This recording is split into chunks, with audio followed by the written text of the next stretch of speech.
Les rôles respectifs de l'électronique, des capteurs et de l'intelligence dans un robot. Alors ça dépend beaucoup du degré d'autonomie qu'on veut. Encore une fois, on en revient à la même question, il y a une sorte de continuum entre l'automate et ce qu'on appellerait un robot avec l'idée, la haute idée qu'on en a. Un automate, il n'y a pas de capteur, il n'y a même pas d'électronique. Vous avez vu en bas, là, voilà, il y a juste un petit peu d'électronique pour ouvrir ou fermer une valve. Bon, ils auraient pu faire ça avec une biellette. Ouais. En fait, avant, on faisait ça avec des biellettes. Donc, ça dépend. Mais il fait rien, il fait que marcher. Un robot comme Roby, qui justement, lui, fait des tâches assez évoluées, puisqu'il est capable de reconnaître une personne, de la suivre, il sait parler aussi, il sait comprendre ce qu'on lui dit, dans une certaine limite, mais enfin, il sait quand même. Il sait se déplacer dans les endroits où il n'est jamais allé, donc il va explorer, il va faire une carte, il va s'en rappeler. Tout ça. Bon, là, la plus grosse partie de Roby, c'est l'ordinateur. Donc c'est vraiment une histoire de degré d'intelligence.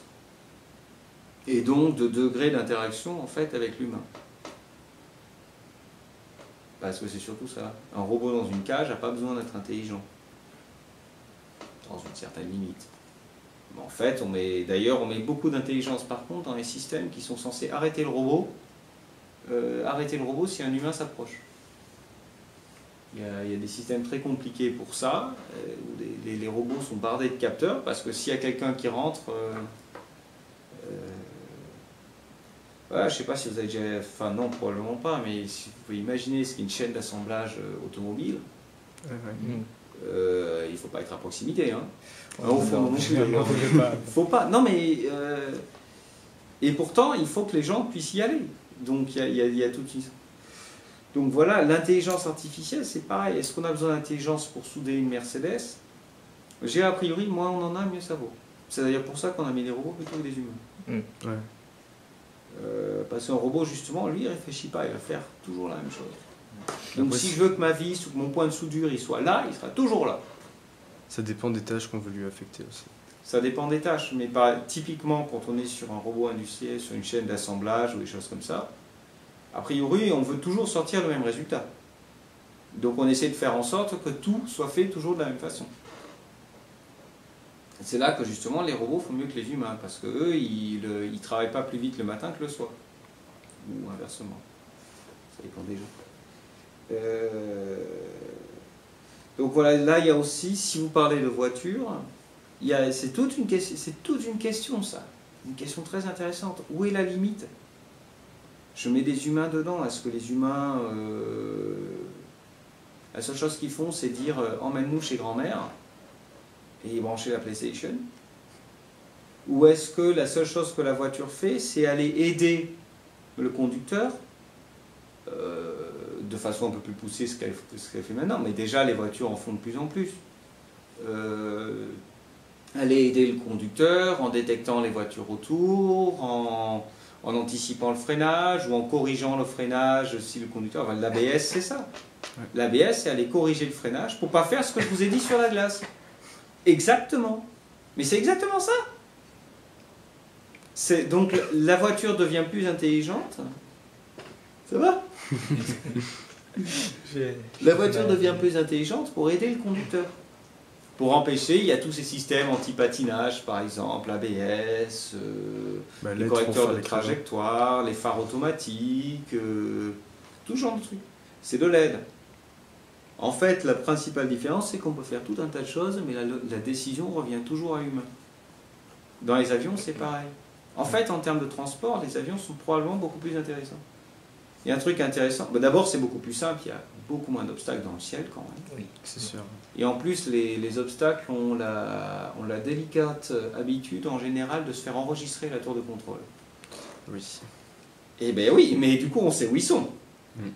Alors que les piétons, les voitures, les vélos, les rollers, les chats, les chiens et les poissons rouges... ils ont tendance à déboucher sans qu'on sache trop où, comment. Les poissons, si on y arrive à peu près. Mais... Donc, voilà. Ceci était... Donc, c'est l'histoire de degré d'autonomie. Et l'avion, par exemple, on en arrive à des cas critiques sur l'avion. il y a des tas de choses. Alors, je ne vais pas parler du vol Rio-Paris parce que j'ai pas eu, je ne sais pas, la fin. Mais il y a des tas d'histoires. Je ne sais pas si des fois vous avez vu ce programme qui s'appelle Air Crash Investigation sur Discovery Channel ou National Geographic, je ne sais plus. Bon, ça m'est arrivé de le, ça m'est arrivé de le voir. Je passe pas beaucoup de temps devant la télé. Mais grosso modo, ils expliquent qu'est-ce qui a fait que cet avion s'est écrasé. Et donc, ils se posent la question, est-ce que c'est un moteur qui est tombé en panne? Est-ce que c'est l'équipage qui a fait une erreur? Est-ce que c'est ce système ou ce système-là? En permanence, on se demande. Bon, on voudrait éviter que ça se reproduise quand même. Ouais. Et on voit que très souvent, il y a des choses du genre... en fait, c'est un problème de communication. En fait, c'est un problème de communication. C'est-à-dire que, par exemple, ce qui arrive souvent, c'est que quand ça commence à partir en sucette, il y a plein d'alarmes qui se mettent en marche tout autour. Mip, mip, mip, mip, toutes les lumières qui se mettent à clignoter et tout. Le gars, il est dans un machin qui tourne comme ça, avec 500 types derrière, et il ne sait plus où donner de la tête. Il a 32 secondes pour réagir. Ouais. Ça clignote de partout, ça secoue, en plus il commence quand même à... Enfin, il y a tout qui se met en marche. 35 secondes pour réagir, pour trouver le bon bouton. Ça marche pas à tous les coups. C'est sûr. Ouais. Oui, mais ça vous dit exactement qu'est-ce qui se passe quand on commence à mettre de l'intelligence dans une machine. Finalement. C'est tout le truc. Alors si je veux faire une voiture autonome, j'ai exactement le même problème. À quel niveau je renvoie des informations au conducteur? Dans une voiture maintenant, grosso modo, s'il y a une panne, il y a un voyant qui s'allume sur le tableau de bord, la voiture s'arrête. Une voiture moderne, c'est ce qu'elle fait. Ouais. Là, il y a un gars de Renault ou Volkswagen qui va venir, il va faire un truc, il va brancher son portable, il va allumer les phares, les clignotants et les essuie-glaces, appuyer 3 fois sur le klaxon et la voiture va redémarrer. C'est pas une blague. Je sais pas si vous avez déjà vu, mais c'est vraiment ce qu'ils font. Ouais, ouais. Et on n'a aucune idée de pourquoi la voiture s'est arrêtée. Oh, prenez une vieille guimbarde. Ça, à mon avis, c'est la distribution. Ouais, effectivement. En fait, alors c'est pas fait exprès, mais en fait, la remontée d'informations est beaucoup plus importante. Mais la contrepartie, c'est quoi? La contrepartie, c'est quoi? C'est que, par exemple, je sais beaucoup plus ce qui se passe dans ma vieille guimbarde. Je sais, le moteur est froid, il faut y aller mollo. La voiture moderne, elle ne va pas me dire ça. Elle est censée me faciliter la vie. En fait, elle essaie de faciliter la vie en ne disant pas les choses. On considère que ça facilite la vie. C'est une question qu'on a le droit de se poser. Est-ce que ça va faciliter les choses ou pas? Et oui, et aussi d'un point de vue juridique, s'il y a un accident avec une voiture automatique, c'est la faute de qui? On peut se demander. Je suppose que vous avez vu passer la nouvelle aussi qui se pose la question pour les armes. Oui. Ce qui est un vrai problème. Enfin, un vrai problème. Oui, c'est une vraie question.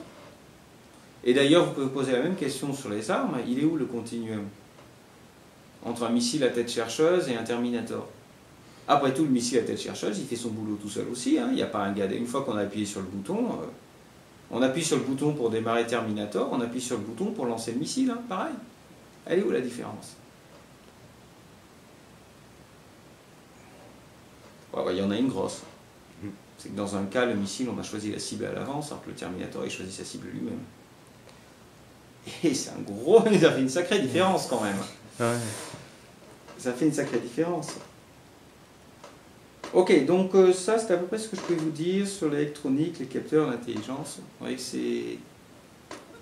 c'est un problème qui n'a pas vraiment une réponse. C'est un problème qui est assez compliqué, surtout quand on met des humains dans la boucle.